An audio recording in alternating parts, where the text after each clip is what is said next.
I have done nothing wrong. Let go of my arm. You will kneel before the throne, girl, or you will be dragged to it. This is the witch who bewitched my nephew. Look at her rags. Look at the mockery she has made of this palace. I sold him firewood. That is my crime. I sold a stranger firewood.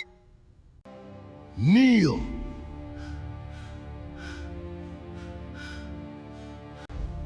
Release her. Release her now. You dare defend her before the entire court? I do not defend her. I choose her. Before every noble family gathered here, I choose her. My prince, the king has commanded. The king commanded me to choose a bride. I am choosing. This girl sells firewood in the mud. She is nobody. She sold firewood to a stranger every morning for 3 months and never once asked his name, his money, or his rank. Tell me, Aunt Rebecca, which noble daughter in this room can say the same?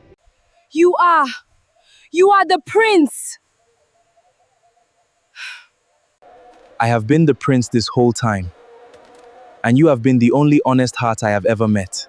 The firewood cut into Grace's shoulder the way it always did as the rough bark bit through her wrapper as she walked the dirt path toward Eke Market before the sun climbed too high. She had been selling firewood since her 15th year, since the fever took her father and left her mother's lungs weak and rattling, since the burden of keeping both their bodies fed fell onto a girl too young for it and too proud to complain. 11 years now. 11 years of the same path, the same ache in her shoulder, the same coins counted twice before she trusted them into her palm. But 3 months ago, a stranger had started coming. He was tall, quiet, dressed too simply for a man whose hands were too soft for simple things. He never haggled. He never rushed her. He would crouch beside her woodpile and ask questions no customer had ever asked. What her mother's cough sounded like at night, whether the harvest had been kind this year, what she dreamt of when the market closed and the village went dark. Grace had assumed he was a merchant's son with nothing better to do. She had not asked his name because names, in her experience, were things men gave when they wanted something. He never asked for anything. She did not know his name was Michael. She did not know that when he disappeared through the palace gates each evening, guards bowed so low their foreheads nearly touched the ground. The morning everything changed, Chief Okonkwo arrived instead, armored, grim, flanked by 2 younger guards. The market went silent around her the way a room goes silent before a storm breaks a roof open. "You are the girl," he said. It was not a question. Her hands stilled on the wood. "I have done nothing." "The prince has been coming to this market for 3 months, Okonkwo said, his voice carrying further than he intended, loud enough for every trader within earshot to freeze mid-transaction. Disguised, alone, refusing his guard, the king wants to know why. Grace felt the ground tilt beneath her bare feet. The quiet stranger, the soft-handed man who asked about her mother's cough. She had sold firewood to the crown prince of the kingdom and never once suspected it because he had never once let her. She was brought to the palace not as a guest, but as a suspect, marched through gates she had only ever seen from the outside, past gardens so lush they seemed painted, into a waiting chamber where she sat for hours with her heart hammering against her ribs. When the king finally received her, he did not shout. He was worse than shouting. He was cold, measured, a man accustomed to problems disappearing the moment he named them. "You will be compensated for your silence," the king said, not looking up from the scroll before him. "You will return to your village. You will never speak of my son again. Is that understood?" Grace understood humiliation. She had worn it before, in smaller sizes, when the market women called her the wood girl with the dying mother, when suitors' families laughed her out of their compounds for having no dowry, no father, no name worth marrying into. She had learned long ago to swallow shame like bitter cola and keep walking. So she nodded, took the pouch of coins she did not want, and walked home with her spine straight and her eyes burning. She did not know that Prince Michael had returned from his hunting trip that same evening to find the market stall empty, the wood girl gone, and his father's guard suddenly evasive when he asked where she lived. He found out within a day. He confronted his father within 2. You went to her. You threatened her. Michael's voice shook the chamber in a way it had never had before. He had always been the obedient son, the one who bowed his head at council meetings and accepted his duties without complaint. But something in him had cracked open the moment he learnt Grace had been dragged before the throne and paid to disappear like a death settled in secret. I protected this family's name, the king said. You will thank me when you are older. I will never thank you for this. The king's patience, already thin, snapped. He announced before the full court that the prince would choose a bride within the month, a proper bride from a proper family, to end this embarrassment once and for all. Duchess Rebecca, the king's own sister, seized the announcement like a starving woman seizes bread. Her daughter Sandra had been groomed for exactly this moment since birth, trained in etiquette, dressed in imported silks, paraded before every eligible prince in 3 kingdoms without success. This was her chance, and Rebecca intended to make certain nothing and no one stood in her way. She sent men to the village, quiet men, watching men, men who reported back that the wood girl had not in fact disappeared as instructed. She still walked to market, she still sold firewood, though her hands shook now every time a stranger approached her stall. Rebecca smiled when she heard this. A girl too stubborn to vanish was a girl who could be made an example of. Meanwhile, in the palace, Michael refused every candidate paraded before him. Sandra arrived in a gown that cost more than Grace's entire village earned in a season, and Michael greeted her with polite indifference that his father's jaw tightened with every passing minute. Noble daughter after noble daughter was presented, from Abuja's wealthiest merchant families, from Enugu's oldest bloodlines, from Calabar's coastal aristocracy, and each time Michael's answer was the same silence, the same distant courtesy, the same refusal dressed as consideration. There is no one else, his father finally said, exhausted 3 weeks into the search. You will choose by the new moon, or I will choose for you. Michael did not answer. He was already planning. He rode out that night without his guard, without his crown, wearing the same plain cloth he had worn every morning at the market. He found Grace's compound by lantern light, her mother's coughing audible even from the gate, and he knocked with a hand that trembled more than it had during any council meeting of his life. Grace opened the door and nearly closed it again at the sight of him. You should not be here, she whispered, glancing at the dark road behind him, terrified for reasons she could not fully name. Your father? My father does not know, and I am done letting his fear decide who I love. The word hung between them, enormous and unplanned, and Grace felt her breath catch somewhere between her ribs and her throat. You do not know me, she said, though her voice betrayed how badly she wanted the opposite to be true. I know you gave me the last of your good wood on the day it rained, because you said a stranger should not have to burn wet timber even if he could not afford better. I know you have not asked me for a single thing in 3 months when everyone else in my life asks for something before I have finished greeting them. I know your mother coughs worse just before dawn and that you have not slept a full night in years because of it. I know you, Grace. I have known you longer than I have known most of the nobility in my father's court.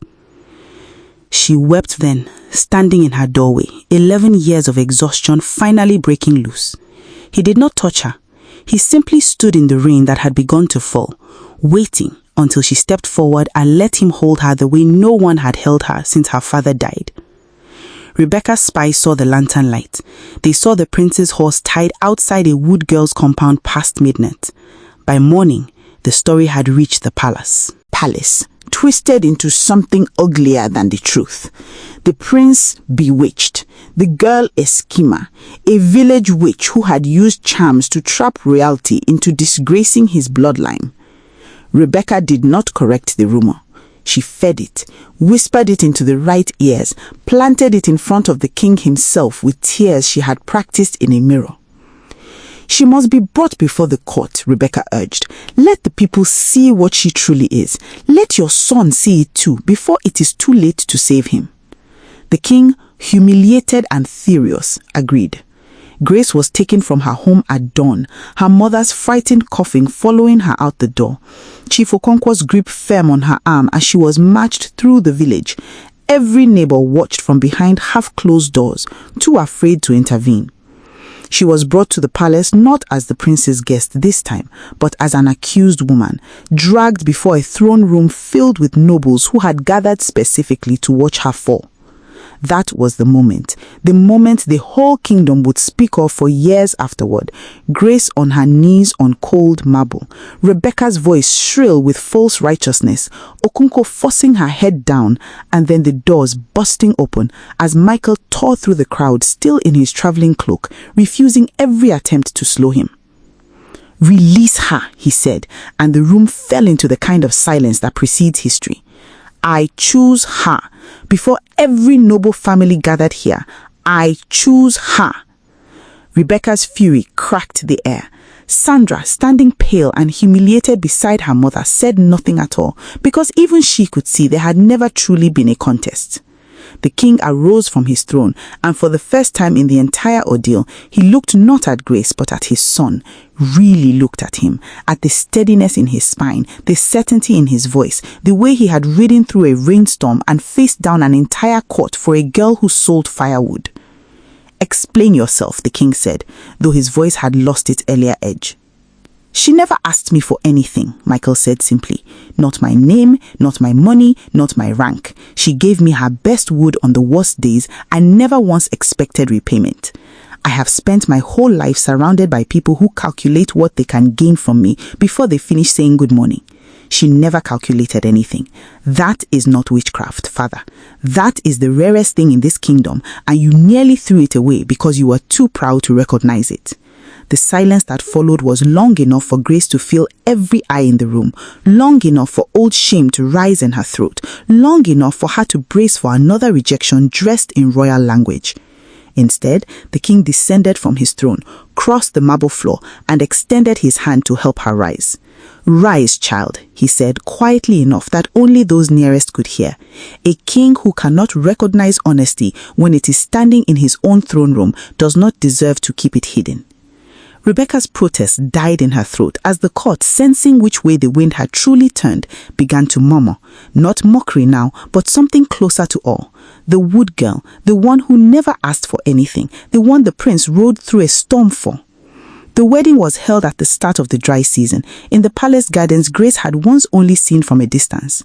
She wore no imported silk, no borrowed jewels, only a simple gown embroidered by her mother's shaking but determined hands, because Grace had insisted that whatever changed, that much would not.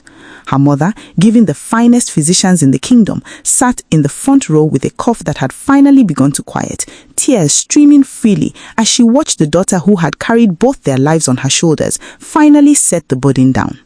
Rebecca did not attend the wedding. She had fled to her family estate in disgrace. After the court, one so eager to flatter her, turned its favor entirely towards the new princess. Sandra, to everyone's quiet surprise, sent a private letter of apology and was in time the first of the nobility Grace chose to forgive, because Grace had decided on the morning of her coronation that she would not become a woman who wielded power the way it was once used against her. It was Rebecca who returned first, months later, thin and stripped of her former glamour, kneeling before the young princess she had once called a witch. The court held its breath, certain Grace would finally take her revenge, certain the old cruelty deserved an equal cruelty in return. Grace looked at the woman who had dragged her before a throne to be humiliated, who had spread lies to protect her own ambition, and felt something surprisingly close to peace. "Rise," Grace said, echoing the king's words from the day her life changed forever. "I will not make you kneel the way you made me kneel, but you will watch what you tried to destroy become the thing that saved this family's name. It was not forgiveness offered easily, and it was not forgotten either. Rebecca was never restored to her former influence, and the court remembered always who had stood with the wood girl and who had tried to bury her. But Grace did not need Rebecca's suffering to feel her own victory. Her victory walked beside her every morning through the palace gardens, in a husband who had chosen her when choosing her cost him everything comfortable, in a mother whose cough had finally gone quiet, in a kingdom that had watched a girl with nothing become a woman with everything, not because a crown was placed on her head, but because she had never once stopped being exactly who she was. The people of the kingdom told the story for generations afterward, not as a tale of a prince who found a wife, but as a tale of a girl who never once compromised her honesty, even when honesty cost her everything, and who discovered in the end that it was the very thing that had been worth the most all along. If this story touched you, please like and subscribe. Share it with someone who needs it today. And drop a comment. We want to hear from you. God bless you.